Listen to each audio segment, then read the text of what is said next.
Tsubasa Shiki is an amazing bum who moves from Tokyo to the city of Kitami in Hokkaido. Upon arrival, he meets a popular girl named Minami Fuyuki, who takes a liking to the city boy and takes him to her house to teach him life lessons. This romantic anime follows his story of how he discovers himself, despite being the biggest bum to walk the face of the earth. I want to introduce you to this guy. His name is Tsubasa Shiki, and we'll call him the dumbest man to walk the earth. I'm the guy who's gonna walk you through the daily life of this lucky but very dumb cow's life. This boy, Shiki, decided to move from Tokyo, the heart of Japan, to the middle of nowhere called Hokkaido. That's literally got snow that's knee-high. But luckily for this magnanimous idiot, the ladies here are sumptuous to look at, and you might want to grab your girl because you might want to bend something over. Soon, the young man arrives at the chilly outskirts of Hokkaido, dropped off by a car. His dad was supposed to bring him, but work got in the way. He steps out into the cold, immediately feeling the bite of the snowy air. Hokkaido looks quieter and less crowded than Tokyo,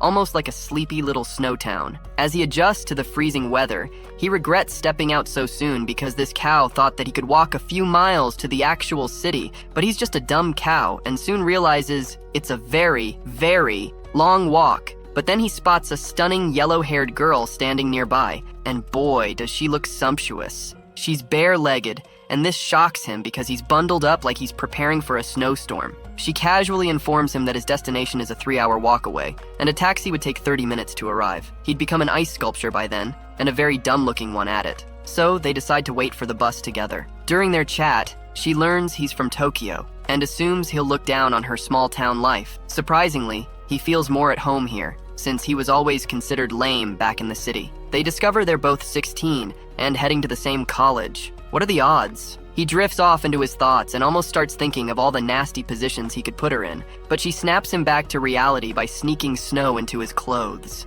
Laughing at his reaction, she looks radiant, and he can't help but call her pretty. When the bus arrives, he nervously asks for her name. She says it's Minami, and it sweeps this dumb cow off his feet that he forgot that he too was supposed to be on that bus. Somehow they both make it on, and Minami mentions hoping they'll end up in the same class. At school, Shiki introduces himself to the class as Shiki. As he scans the room for Minami, she's nowhere to be found. He starts convincing himself that he's always preferred dark-haired, neat girls anyway. Some lie, the bro just cooked up. And guess what? That dark-haired preference nonsense shatters when Minami bursts into the classroom through the back door. She immediately leaps onto him like they're old friends. From across the class, her beauty has got him stunned. But the cold and frigid temperatures do not let him ogle properly. Shiki realizes everyone except himself has a blanket. Minami, or Mina for short, offers him her spare blanket because she always brings two. As he wraps himself in it, a thought about the warmth it carries from Mina's body sneaks in a lot of nasty thoughts. After class, he returns the blanket, but Mina teases him,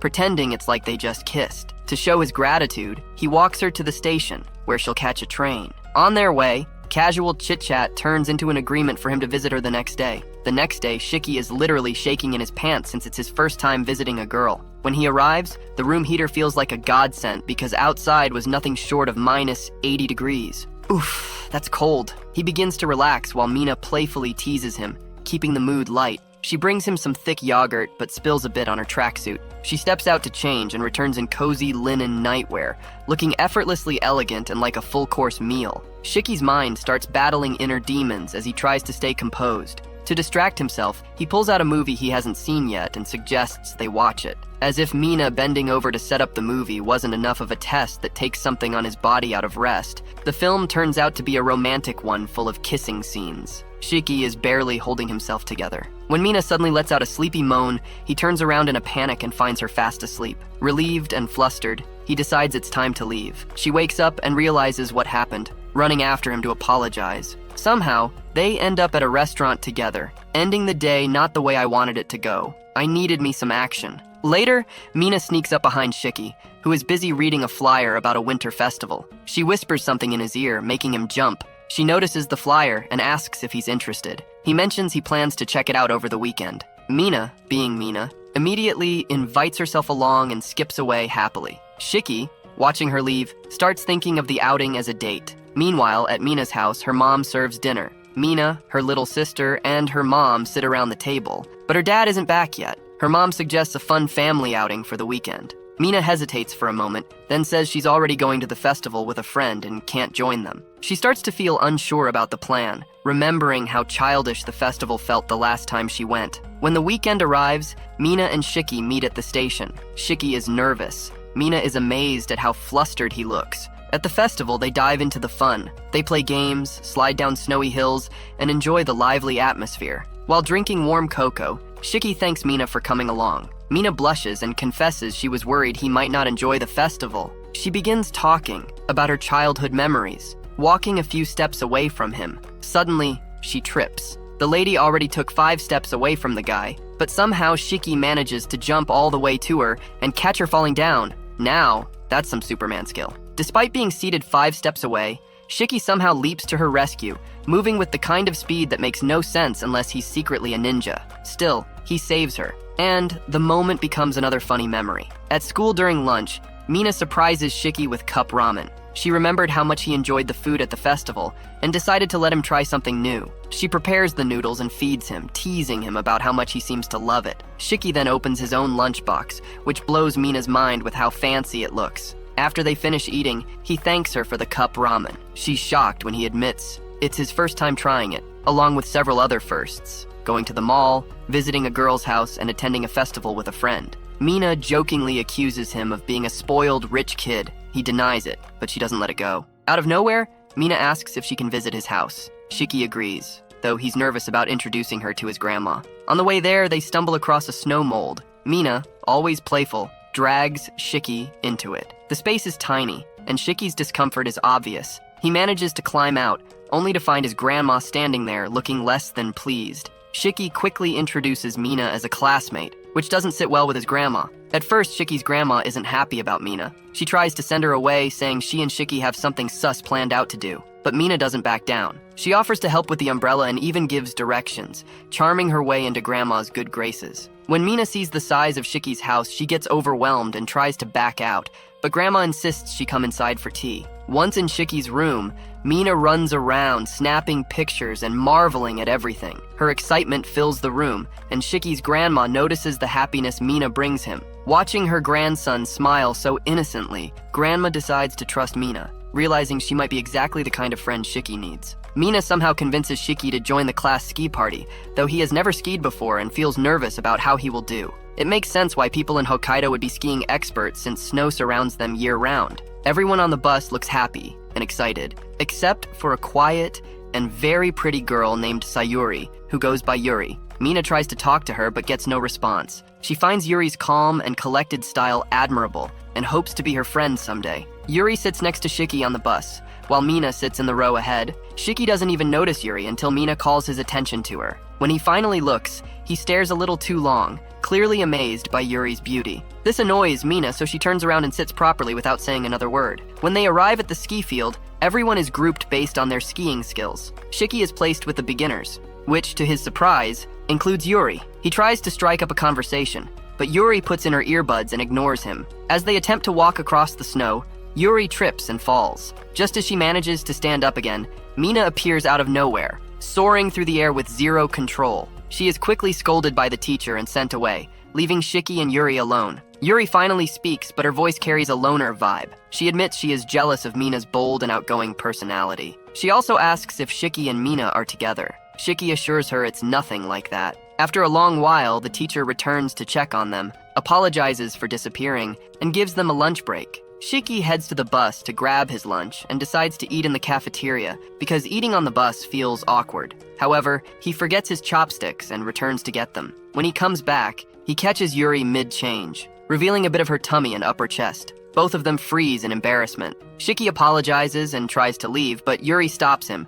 saying she will explain everything during lunch. As they eat, Shiki waits for her explanation. She finally speaks up, blurting out that she sweats a lot and avoids anything physically demanding because of it. Despite her shy appearance, Yuri shows hints of being outgoing and free-spirited, but her condition has given her low self-esteem. Shiki listens patiently and starts to understand her better. Then, a sound comes from Yuri's bag. She hesitates but pulls out what looks like a PSP. Shiki, shockingly clueless, doesn't know what it is. Yuri is floored by his ignorance and immediately hands him the game to try. The game, called Crash Sisters Plus, is colorful and very girly. Shiki tries to play but loses almost instantly. Yuri's true personality shines as she enthusiastically teaches him how to play before realizing she's acting too openly. She quickly pulls herself together again. Shiki tells her she's completely normal and admits he's happy she talked to him. Yuri blushes deeply and tells Shiki she'll keep teaching him the game if he starts calling her professor, or rather, sensei in Japanese. After their lunch, they return to the snowy field. They decide to ride the ski lift to the top of the mountain and give skiing another try. On the way up, they chat briefly, and Mina notices them from below. At the top, Shiki asks Yuri for a favor. He promises that if he can ski all the way down without falling, she has to agree to talk to Mina, who really wants to be her friend. They ski down together, moving slowly. Shiki makes it to the bottom safely, but Yuri loses control and speeds down. Luckily, Mina steps in to help her just in time. By the end of the day, everyone enjoys themselves. Shiki and Mina gain a new friend, and Yuri walks away with not one but two friends, her circle a little bigger and her heart a little warmer. The day after the ski trip, Shiki wakes up to a full-blown power blizzard. He wishes for a snow day, hoping school gets canceled because the storm is wild, and he's still exhausted from skiing. He mutters about how impossible it would be for anyone to get to school in this weather. But just then, his grandma appears like a wise ninja, ready to drop motivational wisdom bombs.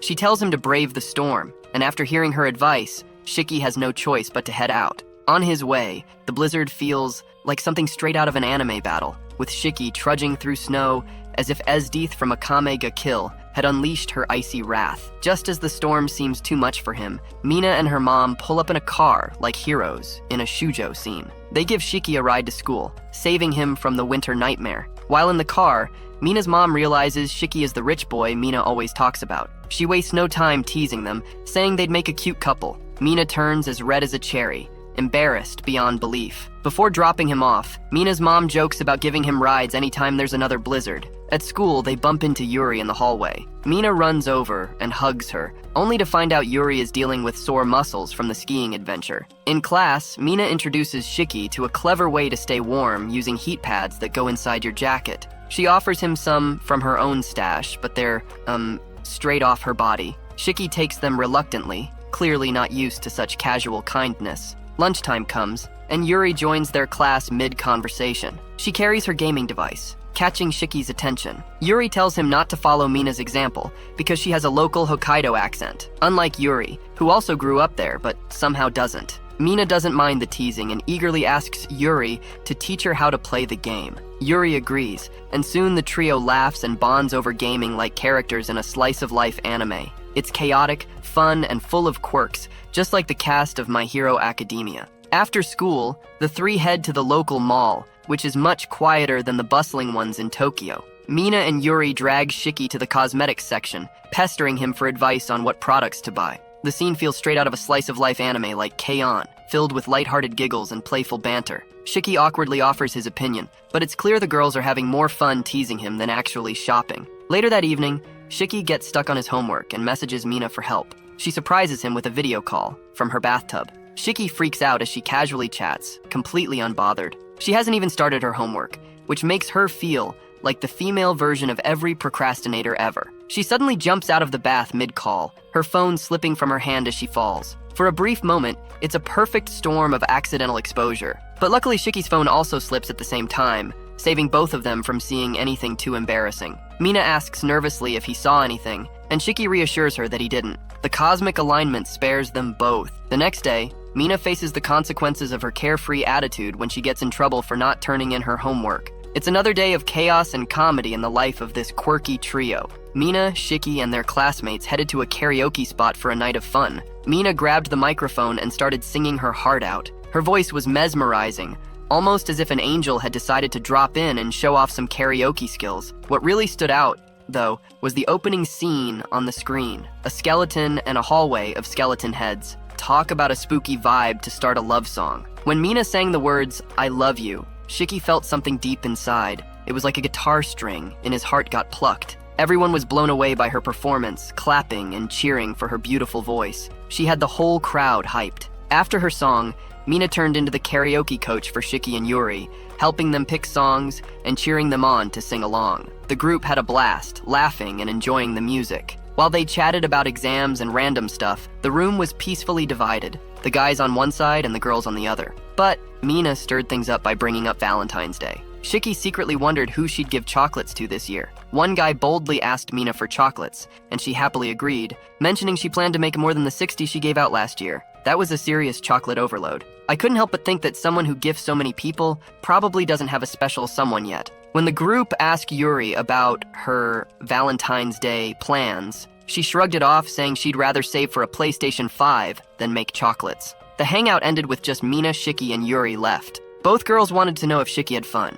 When he said he did, Mina promised to always invite him to these outings. Over the weekend, Yuri planned to shop but ended up gaming instead. Eventually, she found herself sneaking around the mall, where Mina caught her red-handed. Yuri had been buying ingredients for chocolates but tried to cover it up by claiming she was shopping for nail polish. Her freshly done nails betrayed her, so she quickly shifted gears, buying cosmetics, to avoid suspicion. Mina asked Yuri about her favorite chocolate flavors, and fruity ones made Yuri excited. That evening, Shiki studied for exams while Mina got busy making chocolates for her classmates. Yuri, struggling with her chocolate making, called Mina for help. Mina rushed over like a chocolate superhero, but disaster struck. Milk and soy sauce spilt all over Mina's chocolates, ruining them. Despite the mess, Mina stayed positive, and her attitude warmed Yuri's heart. The next day, Mina handed out store-bought chocolates to her classmates, including Yuri and Shiki. One guy had the audacity to mock Mina for not making homemade ones. Mina brushed it off like a pro, but Yuri wasn't having it. She sent chills down his spine with a cold warning to never disrespect Mina again. At that moment, Yuri became the boss, officially my favorite character. Later, Shiki and Mina were alone in a classroom. Shiki thanked Mina for the chocolates, but when he turned around, he saw her crying like a waterfall. She admitted she'd ruined her homemade chocolates. To cheer her up, Shiki played the piano, filling the room with music and good vibes. Yuri overheard their chat and stepped in with the chocolates she had made. The three of them ended up celebrating with a mini chocolate party, turning a bittersweet day into a sweet victory. The next day in class, the teacher announced that final exams were coming up, and the air grew heavy with tension. Mina, hearing this, groaned loudly, already feeling drained just thinking about studying. Meanwhile, Shiki was smiling like he just heard the best news ever. Mina couldn't believe it when Shiki admitted he enjoyed exams, calling himself a bookworm. She gave him a look like he'd grown 2 heads and complained that his enthusiasm was making her feel worse. Shiki apologized, but it didn't seem to help. Mina quickly invited him to a study session at her place, making sure to include Yuri too. However, Shiki noticed the slight pout on Mina's face, making him suspect she wasn't too thrilled about sharing his attention with someone else. The trio made their way to Mina's house. Her family was out, so they had the place to themselves. Mina led the way to her room, and Yuri looked around with wide eyes, thrilled to be visiting a girl's house for the first time. Shiki, on the other hand, casually mentioned that he'd been there before, which earned him a sharp look from Yuri, as if she were imagining him as a stalker straight out of Future Diary. When they entered Mina's room, it was like stepping into a pink wonderland. The walls, furniture, and decorations were all shades of pastel, making it look like Barbie's dream house exploded in there. Shiki tried to act unfazed, but his internal panic was obvious. But his mind was running laps faster than Usain Bolt, while Yuri gave him a knowing smirk that said, "You're so busted." Mina returned with some drinks, offering one to Shiki. He took a sip, surprised by how good it was. Then they got to studying, or at least tried to. Shiki answered questions effortlessly. Yuri took her time, and Mina sat there looking like she'd rather be anywhere else. She barely contributed, staring blankly like an extra in a Naruto filler arc, which Shiki couldn't help but notice. Time flew by, and before Shiki knew it, he was way past his curfew. He rushed out of the house, but literally ran into Maya on his way out. Or, more accurately, ran face first into her humongous milk jugs. Maya, ever composed, offered to give him a ride home, making small talk about Mina's chocolate mishaps during the drive. She even handed him a drink when they arrived, but as soon as he stepped inside, he was greeted by his grandma's disapproving glare. Grandma wasted no time scolding him for staying out late and getting a ride from his friend's mom. Shiki tried to explain, but she was already threatening to throw him out if he broke her rules again. The next morning, he dragged himself to school looking like a zombie. On the way, he spotted a girl chasing crows with a stick. The scene was oddly mesmerizing, and he felt his mood lift. At school, he told Mina about the encounter, and she immediately identified the girl as Reina, their school idol. Mina couldn't stop raving about Reina's amazingness until she finally calmed down and asked Shiki for another study session. Sensing a trap, Shiki made up an excuse, leaving Mina to study with Yuri instead. However, Yuri declined, saying she was still tired from their late-night chat the previous evening. During lunch, Shiki retreated to the library to focus on studying. He soon noticed Reina snoring loudly in a corner, completely unbothered. When she woke up, she mumbled something strange about Hitler, then declared herself the library president with the right to nap whenever she wanted. She casually glanced at Shiki's math work, corrected his mistakes, and strolled away like nothing happened. That evening, Shiki's grandma decided it was time for a focus ceremony, claiming he'd been too distracted lately. Just as they were preparing, the doorbell rang. When Shiki opened it, there stood Reina, claiming she was just delivering the neighborhood bulletin. Seeing him in his traditional ceremonial attire, she hugged him, admiring the fabric. Grandma walked in to witness Reina rubbing Shiki's robe like it was a rare treasure. The scene was shocking, to say the least. Reina quickly explained that she'd tripped and Shiki had caught her, but Grandma didn't seem convinced. Surprisingly, she complimented Reina's looks, which left Shiki spacing out like an anime protagonist lost in thought. Grandma decided to abandon the focus ceremony, but not without issuing a stern ultimatum. If Shiki didn't rank in the top 10 in his exams, he'd be sent back to Tokyo. The pressure was on, but Shiki's mind was still swirling with the chaos that Reina and Mina brought into his life. Each day seemed to spiral further into the absurd, making him wonder if he'd accidentally stepped into the plot of a comedy anime where nothing ever went as planned. Shiki realized that his grandma was right. If he wanted to stay in Hokkaido, he had to study hard. He bumped into Reina, who wanted to check if her hug got him into trouble with his grandma. Shiki said it didn't, but Reina noticed he looked stressed. She asked him what was wrong, and he admitted he was struggling with his studies. Reina offered to help tutor him. At first, Shiki wasn't sure, but when she mentioned she had been the school's top student since her first day, he quickly agreed. She promised to share all her study secrets, and Shiki felt hopeful. Reina told him to meet her in the library's storage room after school, a spot only the library committee had access to. Reina clearly had a soft spot for Shiki, but he was too clueless to notice. He just focused on staying calm since they'd be alone together. On their way to school, Reina and Shiki passed Mina, who saw them together. Mina wasn't jealous of Shiki. She was mesmerized by Reina and wished she could be her friend. A pang of jealousy hit her, and she stopped walking for a moment. Later, after classes, Mina felt a little disappointed when Shiki chose to study alone again, but she understood his need to improve. Shiki met Reina in the storage room after school. The place wasn't exactly a study zone. It was more like a secret, cozy hideout. Shiki tried to focus, but his mind kept wandering. Reina helped him correct his mistakes and go over his answers. Thanks to her, Shiki started from scratch with math and felt like he was finally making progress. As the day passed, Reina asked Shiki why he was studying so much. He hinted at his grandma's conditions, and Reina saw her chance. She told him that if he made it into the top 10, they'd go on a date. She was already one step ahead of Mina. As usual, Reina went about her days while Shiki studied non-stop. At night, Shiki called Reina with questions, and they had phone study sessions. His grandma even brought him snacks to keep him energized. When test day came, Mina was relieved it was finally over. Reina anxiously hoped for Shiki's success. Shiki gave it everything he had. Meanwhile, Yuri, being Yuri, didn't care much and settled for her usual 72nd rank. After the results were out, Shiki rushed to find Reina and proudly told her he placed third. He worried she might have done poorly because she spent so much time helping him, but Reina reassured him she still ranked first as always. Then she reminded him about their deal. It was date time. Shiki dressed up in traditional clothes, and Reina wore a stunning kimono. She looked like she had stepped straight out of My Neighbor Totoro. Shiki was speechless and couldn't stop staring. On their date, Mai saw them walking on the sidewalk and probably had some thoughts of her own. At the park, Shiki realized he hadn't planned anything beyond getting there. He apologized to Reina, saying he was still new to the area, but Reina didn't mind at all. She was just happy to be with him.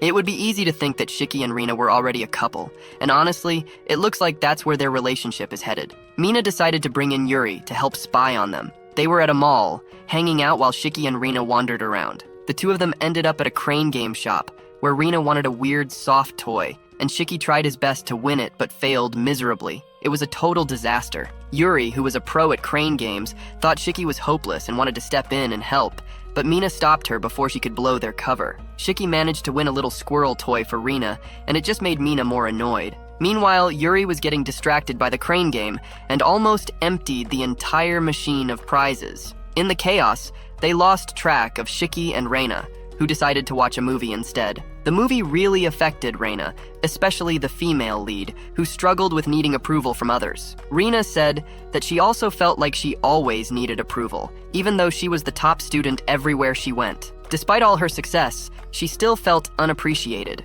Shiki, being the sweet guy he is, reassured her that many people admired her for her hard work, and that's when she really started to like him. Rina then asked about Tsubasa's relationship status, mentioning that if he was dating someone, he wouldn't be spending so much time with her. She figured he must feel lonely since he just moved to town and probably doesn't have many friends. Shiki told her that he was single, but he had found good friends in Hokkaido. Meanwhile, Mina and Yuri were still spying, listening to everything Shiki and Rina were talking about. When Shiki said he would introduce Rina to his friends, Mina couldn't help herself. She jumped out of her hiding spot, ruining their undercover mission. She casually told Shiki she wasn't going to let him keep Rina all to himself. Shiki was totally embarrassed and introduced Mina and Yuri to Rina, who was happy to meet them. Then, out of nowhere, Mai showed up and declared that the group should celebrate her clothes selling out by throwing a barbecue. It was a great time, and everyone got along really well. Mina even taught everyone a new way to enjoy pork. It was like a dream team gathering with names like Goku,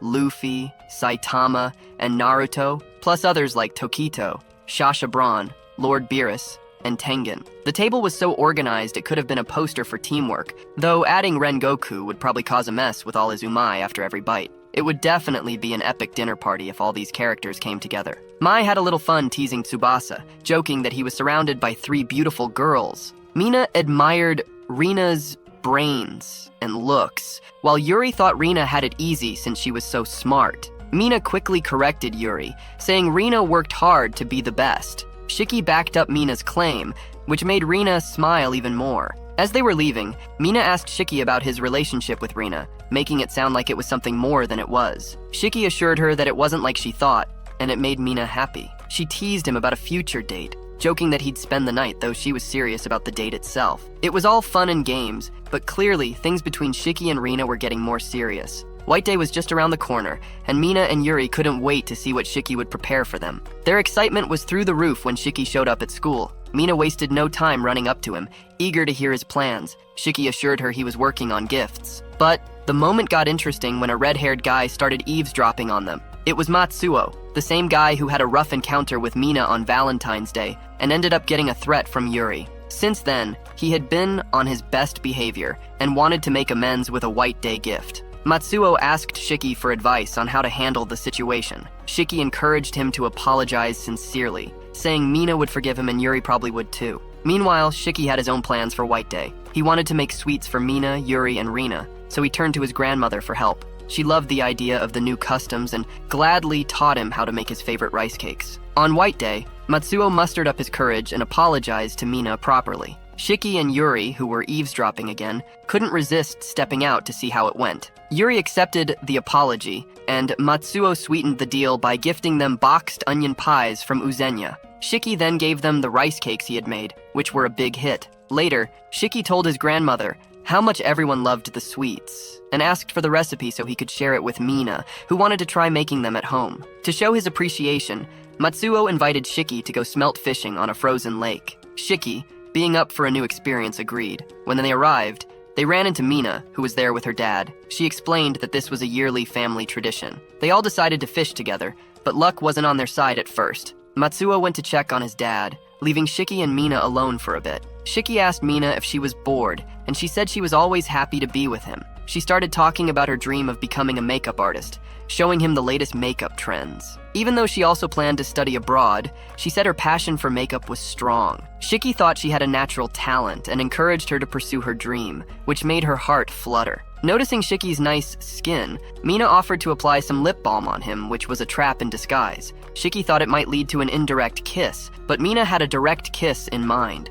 Before she could make her move, Matsuo returned with good news, or bad news, depending on perspective. His dad had caught a good amount of fish, so they moved to a new spot. This time, they had much better luck, catching plenty of fish. They cooked and ate together, creating memories of a wonderful day. However, the outdoor adventure took a toll on Shiki, and he ended up catching a fever. Yuri texted him to wish him well, and Rina heard about his condition from his grandmother. She ran over with a bottle of water that had a sweet note encouraging him to stay hydrated. When Mina found out, she quickly came over to take care of him too. She brought peppermint sweets that helped soothe his sore throat. While the sweets were refreshing, Mina's presence seemed to have a magical healing effect. After resting, Shiki woke up feeling much better and thanked Mina for taking care of him. She looked stunning in a blue dress that could make anyone's eyes sparkle. Mina silently wished they could spend time together like this always. That warm, fluttery feeling in her heart was unmistakable. That was love, pure and simple. Winter was fading away, and for the first time in months, the roads were clear enough to see.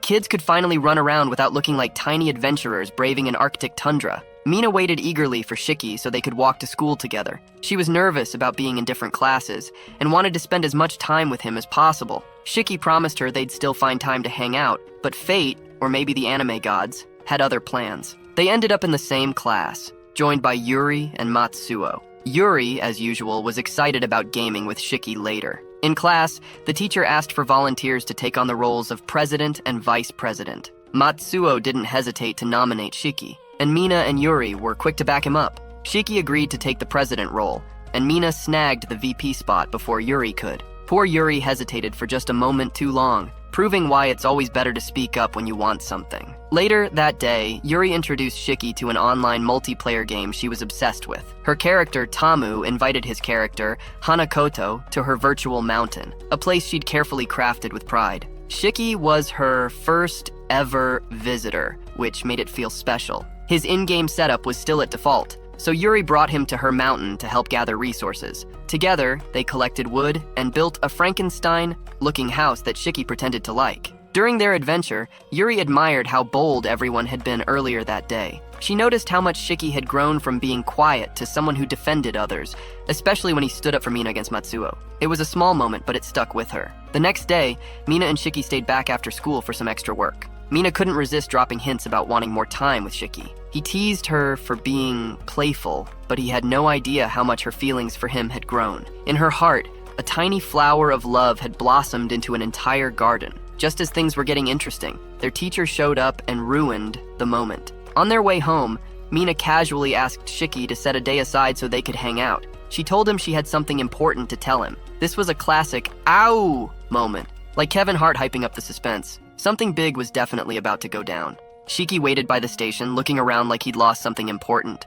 Mina showed up fashionably late with a mischievous smile, keeping her plans for the day a complete mystery. She said it would take 3 hours to get there, so they hopped on a train. As the ride stretched on, Mina dozed off, her face so peaceful that Shiki couldn't help but think she looked like a goddess. Unfortunately for him, his thoughts escaped his mouth just as she woke up, catching every word. They finally arrived in Upshiri town, where Mina suggested they rent bicycles. After a fun ride through the town, they stopped at a cozy diner to eat. Fueled up, they wandered into a small shop. Mina picked up a hairpin and asked Shiki what he thought, her tone casual, but her eyes clearly hoping for a compliment. Meanwhile, Shiki found a bracelet that caught his attention, one that seemed perfect for her. Their next stop was Azura town, and Mina got playful by covering Shiki's eyes as they approached their destination. When she uncovered them, he was greeted by a breathtaking park filled with blooming cherry blossoms. Shiki was so touched by the surprise that he shed a tiny, manly tear.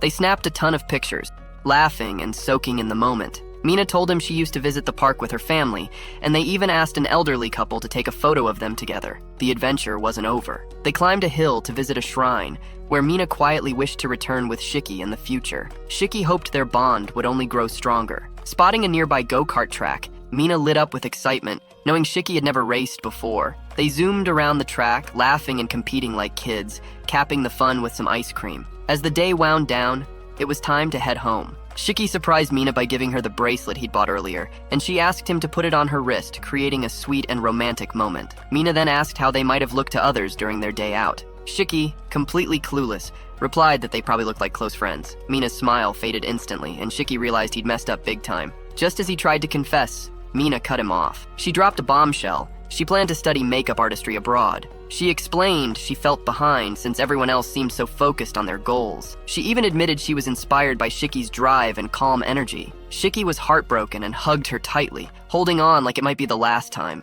When he let go, his tears were obvious, even surprising Mina. But honestly, Mina looked so stunning that day. I think even I might have fallen for her a little. A park worker announced it was closing time, so Shiki and Mina hurried to catch the last bus. Sadly, they missed it. Shiki called his dad, who suggested they stay at a nearby hotel owned by a family friend. Seeing no other option and sensing a golden opportunity, they headed there. Mina informed her mom, who seemed surprisingly okay with the plan. It felt like Mina's mom had a secret agenda, maybe matchmaking her daughter for a love story in the making. At the hotel, Shiki was a nervous wreck, sharing a room with Mina for the night. Mina took the first shower, leaving Shiki desperately flipping through TV channels to distract himself. When Mina stepped out of the bathroom, she looked refreshed, but Shiki had already passed out from the stress of the day. Early the next morning, Mina decided not to wake him. She kissed him on the cheek, left a note, and quietly left. Afterward, Shiki went radio silent, avoiding Yuri altogether. Meanwhile, Asuka, an old friend, invited Yuri out for karaoke. She turned it down,